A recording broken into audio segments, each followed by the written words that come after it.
চলেন মা।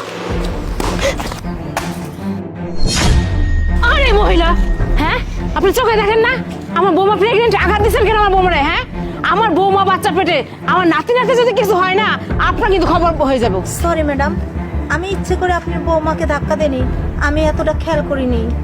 Sorry madam, আমাকে মাফ করে দেন। আর রাখেন তো আপনার সরি, এত বড় একটা মহিলা, হ্যাঁ চোখে মাথায় দিয়ে রাখেন নাকি? যে দেখেন না চোখে ঠিক মতো হাঁটতে পারেন না? আর আমার বৌমা একটা প্রেগনেন্ট, আর কত সাধনা পরে বৌমা প্রেগনেন্ট হয়েছে। বৌমা তুমি ঠিক আছো তো?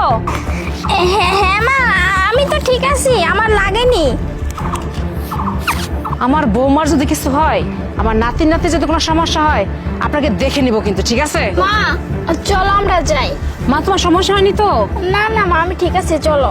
আচ্ছা ঠিক আছে, আর ঠিক আছে আপনাকে কিছু বললাম না, এখন যান, চলো মা। কি ব্যাপার, হিমানি কখন গেল?